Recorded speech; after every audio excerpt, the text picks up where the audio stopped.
Queensland, eh? Beautiful one day. So where the bloody hell are you? Not that one. Idiots! To be honest, I'm not a big follower of Queensland politics, but who doesn't love a good election and a democracy snag? So let's take a look at what we might learn from the Queensland state election. Sounds like a blast.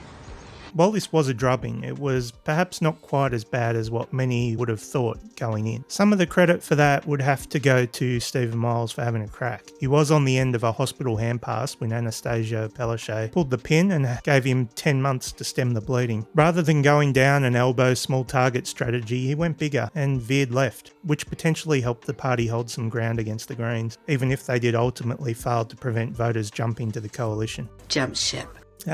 Polling. As much as people online seem to love to trash polling and engage in some good old poll denialism, this time around it was pretty bang on, particularly in terms of first preference votes. Pretty good. For me, I think one of the big things I learned is that if we're expecting the Queensland result to lead to Labor and the Greens taking some time out for self-reflection, we're probably going to be pretty disappointed. Anyone from Labor looking at the result and trying to spin it as a victory over the Greens probably needs a time out and a cold shower. Overall, for Labor to record the number of seats that we did was a pretty amazing result. Wow, amazing stuff. And I think there's some really clear messages in this for people like Peter Dutton and, of course, the Greens, who had a terrible night here in Queensland on the back of very poor performances in the ACT as well. Is a real sense of buyer's remorse. People voted for the Greens, both at state and federal level, expecting to see progressive solutions delivered. Look, I will say, Murray, I'd suggest people may have voted for the Greens so that they could try and push the government of the day toward delivering progressive solutions. Not sure that anyone voting for the Greens actually expected them to be able to form government.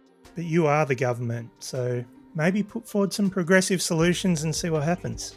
Just a thought. And all they've ended up getting is a bunch of blockers and extreme activists who seem increasingly out of touch with what voters in those areas think, and constantly blocking Labor when we're trying to deliver progressive reform on things like housing. The reality is Labor have been booted out of government and saw a significant swing against them. Running a victory lap because overall the Greens vote essentially has not shifted in 4 years, it might not be the flex you think it is. Personally, if I were Labor, I'd be far more concerned about all the votes the parties hemorrhaged to the coalition. For the Greens, they'd be pretty disappointed with the result, having expected to pick up a few more seats. That didn't happen, but at the same time, their vote hasn't collapsed either. For the Greens though, whinging about Labor as the cause of their failure to perform as well as they'd hoped, seat-wise, it's just a poor look. They probably should cut it out sooner rather than later. Labor managed to recover some of their plummeting vote this election by rolling out popular Greens policies like 50-cent public transport, free school lunches and free GP visits. What this election shows is that Greens policies are popular, that our movement is growing, and that Labor knows this. Now, they managed to hang on to some inner city seats by by partially copying Greens policies and pouring more resources into keeping us out than they did into challenging the LNP. And as a result, we've got a Conservative government in Queensland now.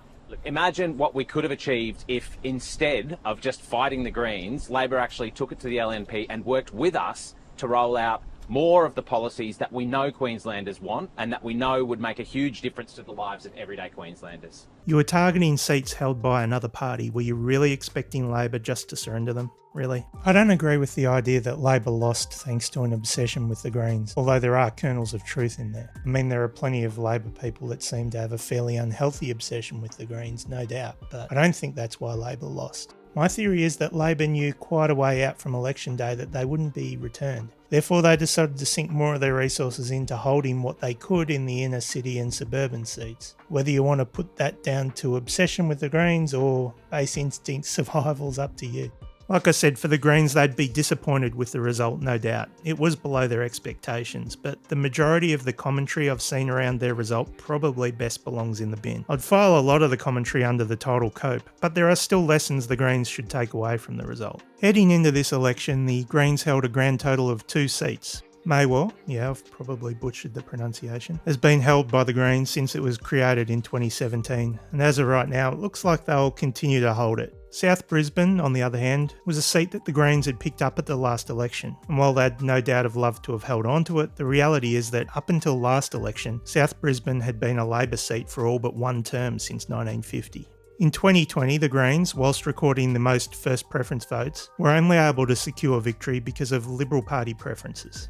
That's right, in 2020 the Libs decided the Greens were the lesser of their two perceived evils and preferenced the Greens ahead of Labor. Had they preferenced Labor instead, Labor would have won. In terms of first preferences this time around, the result in South Brisbane looks like it'll go the same way in 2024, with the Greens out in front on first preference votes. This time, however, the Liberal Party have preferenced Labor ahead of them, which looks likely to hand the seat back to Labor. Isn't it lovely when the duopoly can hold hands and work together? Statewide, Labor's preference deal with the legalised cannabis party, which came despite the fact that Labor does not seem to support the legalisation of cannabis, mind you, was a strategic move, as Griffith University political commentator Paul Williams pointed out. It was particularly strategic in seats with a three-way contest between the ALP, LNP and Greens, where Labor gets no benefit from the Greens' preferences. Whether this had any material impact or not in the end, I don't know. I found that interesting. And if nothing else, it points to the fact that the Greens are in a position where they have enemies on all sides, which could make it very difficult for them to gain any ground in the next federal election. For the Greens, the lesson may be that when it comes to campaigning, they're up against it. Labor are better resourced, and they'll naturally win more airtime. It's far easier for them to paint the Greens as obstructionists than it is for the Greens to highlight the inadequacies of government policies. Housing.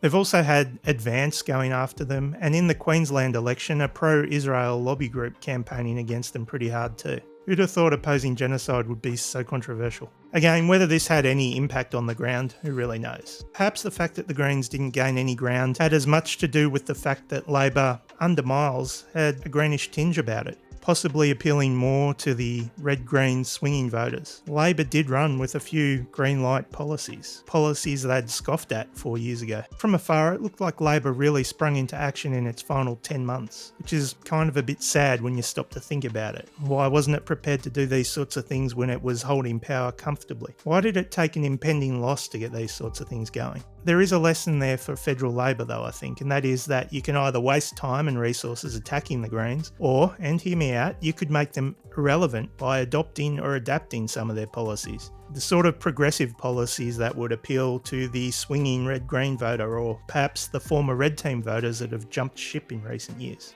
If the federal government committed to actually taking real action on addressing the housing crisis, for example, rather than just tinkering around the edges, they may not need to worry about the Greens so much.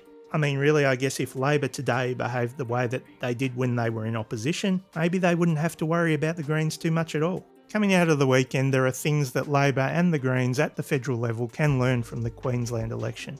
Whether or not they choose to learn these lessons though, or just point fingers at one another, remains to be seen. But if it's only these sorts of lessons they choose to take away though, they could both be in for a rough 2025.